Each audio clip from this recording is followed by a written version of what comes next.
Welcome to Everything Life Coaching. I'm John Kim. And I'm Noelle Cordeaux. We are the founders of JRNI Coaching. We're super passionate about all things coaching and want to share what we've learned from over a decade of coaching and training over 1,000 life coaches. Dive deep into a more meaningful career, find freedom, and make an impact on the world around you. Hey guys, on this episode, we're going to answer the question, why do people even need a life coach? Noelle, why do people need a life coach? Yay. Well, I can speak for myself. There are times in my life when I really need to dump out all of the life Legos and rebuild them again and figure out what Legos I have, what Legos I need, and move forward with actionable goals. Yes. In my line of work, when I did a lot of therapy, I got a lot of people being frustrated with their therapist and wanting coaching because coaching is different. Coaching is more, possibly more structured, more goal oriented. Oh, yeah. I just had that experience. One of our coaches, who I've known for years and years and years, is going through a really rough patch. And she called me and said, I'm too much for my therapist. Can you help me? And I was like, yeah, I can probably get you some movement. And that was the key. She was looking for some actionable sets of exercises, of ideas, of concepts that she could make something out of. Yeah, and I don't think, because a lot of people feel like they're cheating on their therapist. They feel like if I see a coach, then what do I do with my therapist? You could have both. We're different. Oh yeah, They're two I different I things. work So 100%. I work with 3 different coaches at any given time, and then I have my therapist who I love and can't live without. right, and so because they all do different things, wear different hats. Noelle now has a team of people helping her. So she's not just picking one person. And I think if you feel guilty or you feel like, oh, I'm only supposed to have one person, that's not the way to do it. And this is why we have life coaches. Oh yeah, and Lord knows I need it, and what a privilege to be able to have a team of folks that Right, help right. me work on my life, you know? It takes a village. It does. It takes a village. And this topic is so nuanced because there's so many different perspectives. There's the perspective of the coach, there's the perspective of the client. Of course, it's easy for you and I to say, "Oh, well, I use my coaches to work on specific and actionable goals for different things because we're very seasoned in the space." Hmm. But I think one of the things that gets really confusing for both coaches and clients alike is the difference in perspective between someone who's a coach and someone who's a client. Mm. So, people who are coaches and people who are good coaches know that they can work with anyone on any topic with absolutely no knowledge of the situation at hand. And good coaches typically feel very confident Right. walking into a wide array of situations. Yeah, and on the flip side, and I don't want to say bad coaches, but I would say green coaches, coaches just beginning, feel like they need to have a lot of knowledge. Like they think the coaching is a knowledge game. Like they have to know everything, and that's not true. I don't think the most powerful coaches are walking Googles. No, they're not, and I see this manifest a lot, and I did this myself. One of the reasons, why I have so many coaching certifications and graduate degrees under my belt is because I fell into that trap of Mm. feeling that I needed to collect more and more knowledge in order to signify to the outside world that I was somehow worthy. Yeah, and thank you for bringing that up. I think so many people they get obsessed with collecting certifications that they actually end up not coaching because they're so busy just getting one certification after another because they feel like the more information they have, the more the better coach they're going to be. Yep. And guys, it was a really expensive habit, so I don't recommend Yeah, it. exactly. Now, let's talk about clients because clients are a completely different ballgame. Mhm. So clients don't understand the art and science of coaching. Clients don't yet know that they have every single answer that they need inside of them. And they don't know that the job of a coach as a facilitator is to draw out that inner goals. And Right. so clients come to the space of coaching freaked out, scared, and stuck. Yeah. Yeah. Um, what would you say to clients who feel that way and who are new, maybe never even sat with a coach? Yeah. So I think it's important to validate that stuckness is the number one reason that people seek a coach. Hmm. And everybody experiences stuckness. It's totally normal. And it's not a generalized human condition. When you're stuck, it typically doesn't flow from every single aspect of your life. That's why a balance wheel is a really popular coaching technique where it's a pizza pie and it lists Hmm. all of the different areas of your life. And you work with a coach to really drill down on, okay, you feel stuck. Is it every aspect of your life, or is it just one, two, or three that need to rise to the top for Right. priority? Right. So, for folks who are coaches thinking, okay, well, how do I handle this? When people hire a coach, they're looking for help with a very specific problem. And while it is true that coaching will ultimately help your clients to improve in all of the different areas of their life just by default, because they build confidence in different skill sets, there has to be an entry point. And that usually comes from a very unique position of pain and frustration. Mm. How would someone enter that entry point? So, like, if you're a coach, um, how do you open that? Like, how do you leave that door for the client to walk into? It really depends. So let's take a look at some of the most common reasons that clients seek coaching, and then we'll compare that to the most commonly reported outcomes of coaching, and we'll reconcile the two and talk about how we can Mm. all kind of function as coach and clients alike. So, well, let's start with your practice, John. How come people come to you as a coach? And I also want to make this point that it changes through your coaching career. So in the Mhm. beginning, it was mostly relationships, and then from there, I did a lot of men's work. So men coming to me because they felt connected to me on some level, and then today I'm helping a lot of people through their singlehood journey. So Mm. for me, just because I'm active on social media, it kind of depends on the fire in my belly at the time and what kind of dialogue I'm creating, and then that kind of attracts a certain demographic.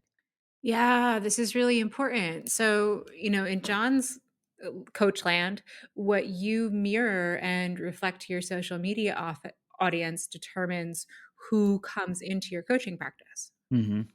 Yeah, Awesome. and also the what I talk about is usually tied to my story. So Mhm. I don't sit down and say, okay, I'm going to talk about something because it's popular, because then that usually falls flat or it feels contrived. So it's usually coming from a place of my story and my authentic life journey. Yeah. So, what's really interesting is that the same is true for me, except I built my practice in a very non social media, behind the scenes, Hmm. word of mouth context. Right, right. And it mirrored both my personal journey and the things that I was intellectually interested in. So when I first started, and I've shared widely on our podcast and other places, I have a deep history of eating disorders, Hmm. and so one of the challenges of my early adulthood was really coming home to my body, gaining comfort in my body, and really working with body image. And that's something that I did a lot in my early days as a coach. And I was so interested in learning about it that that's what led me into the PhD program in human sexuality. And that was such a gorgeous experience across the board. The work that I did during those years, getting to, do research in that arena.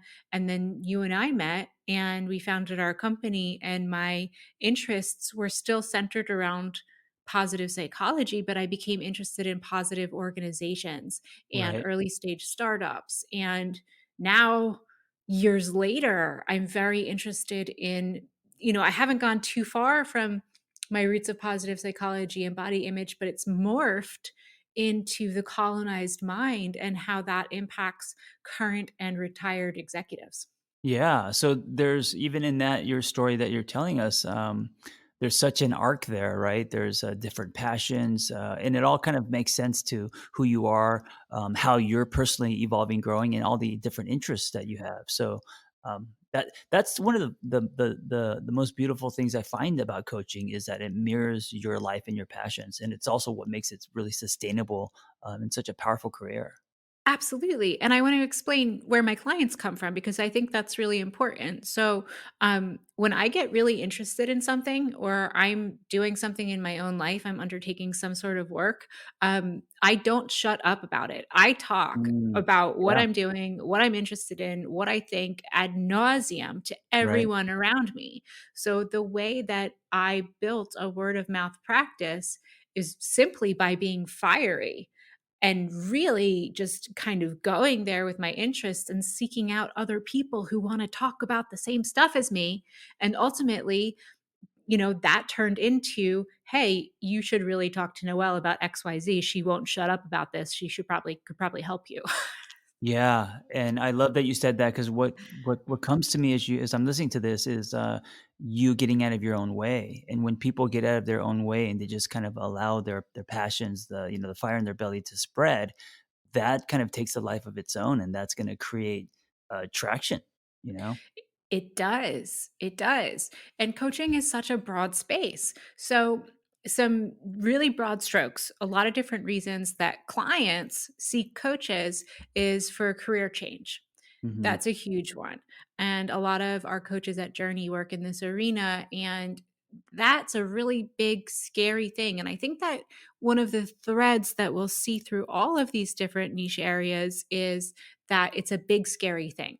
Hmm. So, why do folks come to the space of coaching is because they're trying to do a big, scary thing ultimately. Right.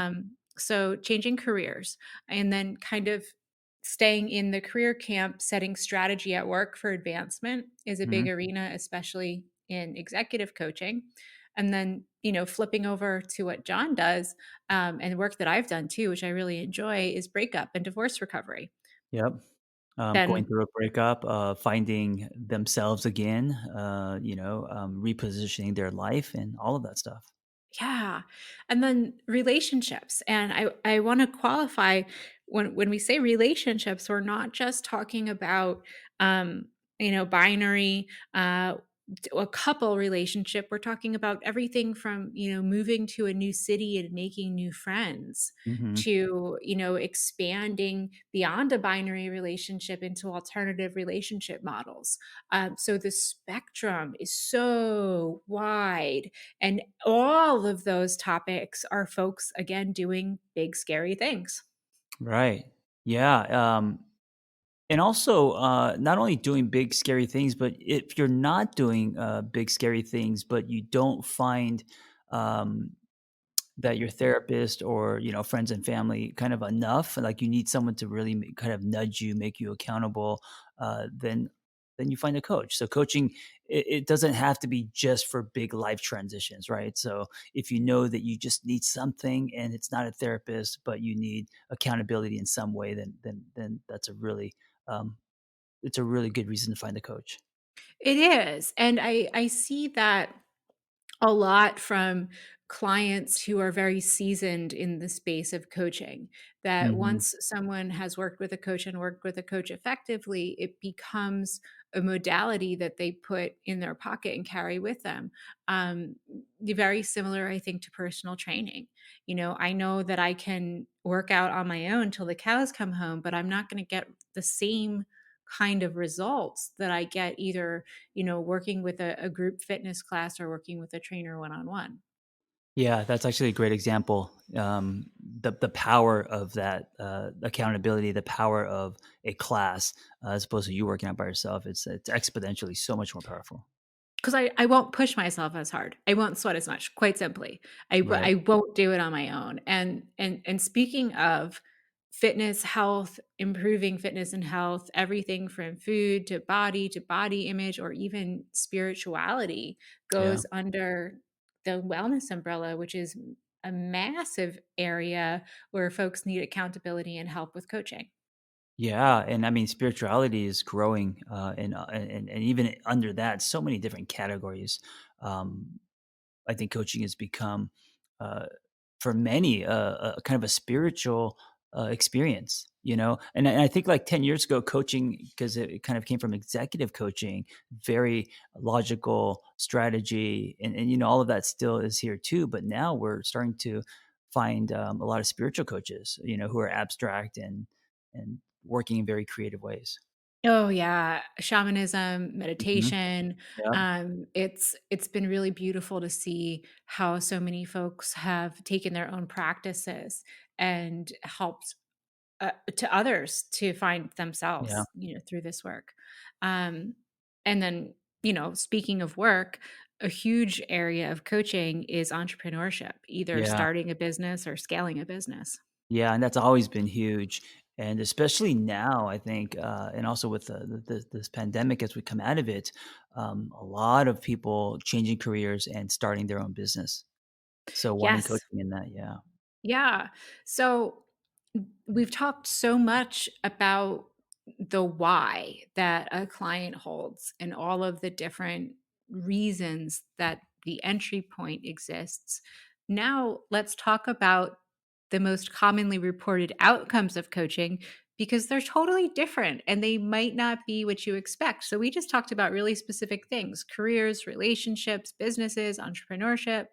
But the outcomes of coaching, and this is according to a global consumer study that was put forward by the ICF, the International Coaching Federation, across the board, when people engage with a coach, they report improved communication, mhm. increased self esteem and self confidence, increased productivity in whatever it is that they're doing, optimized performance across the board, improve work life balance, and improved health. Yeah, this is, basically a better life. It's basically a better life. Yeah. So I was thinking about this because I knew we were going to talk about it. And I was trying to figure out how to reconcile the difference, how to reconcile the juxtaposition between the two. And what I came to was I went back to our coaching material and I looked at the standards that the ICF puts forth, and a light bulb went on for me. Mm, Coaches who are trained according to the ICF standards and coaches who are certified coaches, no matter what the topic that somebody comes in with, coaches are trained to leverage that and help people address their whole lives. The point of coaching is to train clients to establish a bird's eye view of their own life. And so, of course, it ripples everywhere. yeah, and this is also the reason why, if you think you can be a coach, at least a good coach, without any training, that's going to be very difficult. Because if you look at this list of what happens when people get the positive outcomes of a coach, these things are they can be very intimidating if you don't have training, right? To look at this and say, increase self esteem, increase productivity, optimize performance, improve work life balance. I mean, you have to ask yourself, do you think that you can help someone with that with zero training? Yeah. So let's peel back. I'll give you an example right from one of our classes that we teach as part of our signature program, leading coaches towards that ICF credential. So, client comes to the table, and the problem that they say is, "I'm always late for my meetings at work. I'm always late Mhm. for my meetings at work." Now, a young coach, an untrained coach, or somebody coming into this situation might be. Um, might be inspired to move right to solution and say, Right. okay, well, what can we do? Can we set calendar alerts? Can we get an alarm clock? How about, a shock collar? What can we do to get you out the door? Yeah. And the actionable path, according to coach training, is for the coach to pull way back and say, ooh, all right, you're late for your meetings. Are there other areas of your life where lateness is a problem? And Mhm. is this an overarching theme for you? Where does this show up and what's really underneath this stuff? Yes, and this is a difference between, coaches just providing Band-Aids or Mhm. restructuring, working, deeper and pulling back, seeing, the entire life, like working from, a place of secondary change, meaning that as you work with this client, the change is gonna be irreversible because they are different, and I think those are the powerful coaches, not just people who are, passing out Band-Aids. Yeah. And that's something that you learn as your practice deepens, as you go deeper in your Mhm. study in the art and science of coaching. And it's not it's on the side of the coach, it's really about conditioning yourself to pull back into that whole life perspective. And then on the side of the client, it's realizing that all of the maladaptive behaviors and habits we have roots. And we need to get to the roots and pull out the weeds, or they're just going to keep growing. Yeah, absolutely. Yeah. So let's talk about all of the different ways that coaches can move forward given the difference between client expectation coming in and what we actually do. Mm. Um, so, some coaches do stick to a specific niche area so that they're really recognizable to their target audience, and they get really good at solving just one problem. Yeah, yeah, I could see that. So they're kind of the go-to coach for that topic. Exactly, Yeah. and just, looking out into the world and thinking about folks who are, heavy hitting in specific areas. They write books on the topic. Mhm. They all of their social media just reflects one topic, and they Right. really, drill down in that silo, and that's awesome. Um, some coaches take the broadening effect and say, okay, let's broaden the umbrella of issues that I work on, like relationships in general. And that coach works with all different kinds of relationships, but kind Mhm. of narrows it down and starts to corral the concept. That's really kind of similar, I think, John, to what you've done in your career and had a really successful outcome. Yeah, absolutely.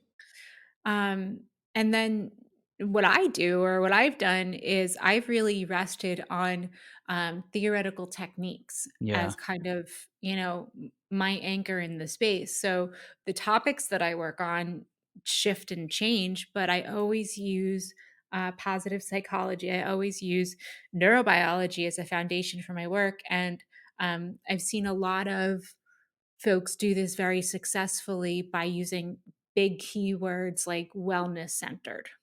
Mm. Yeah, it's interesting. If I'm an umbrella, what would you be? Since you are, technique-driven, theoretical approach. An I'd probably be an anchor. an anchor. Ooh, yeah, absolutely.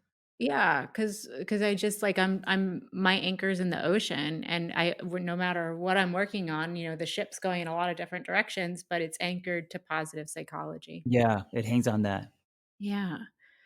And then other folks, they're jacks of all trades.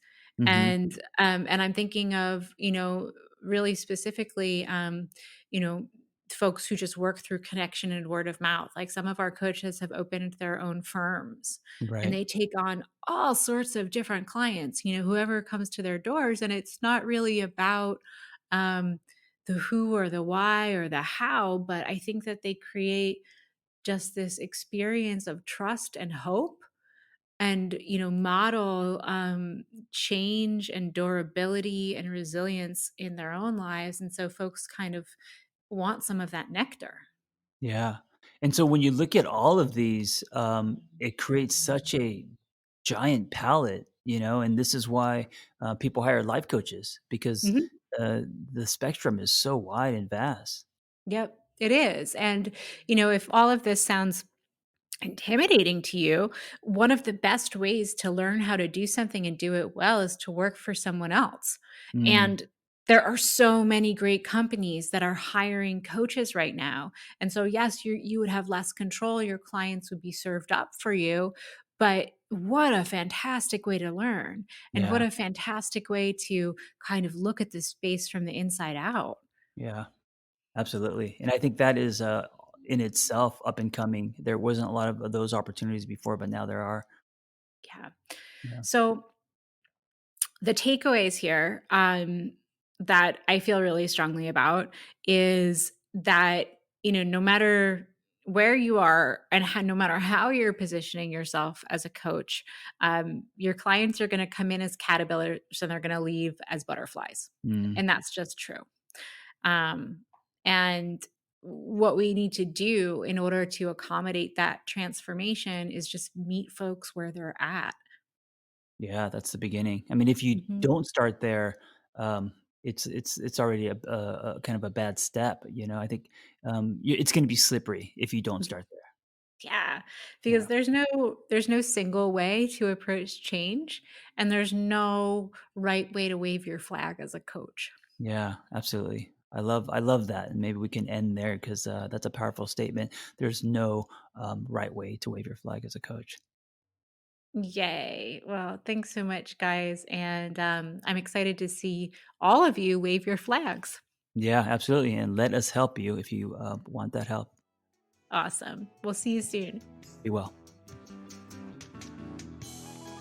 Thanks for listening to Everything Life Coaching. If you're feeling the draw to become a coach, head to journey.co/everything to explore a new career that brings fulfillment, gives you a true sense of purpose, and a strong community to do it in. We created JRNI Coaching to equip you with the tools, training, and community you need to attain your goals.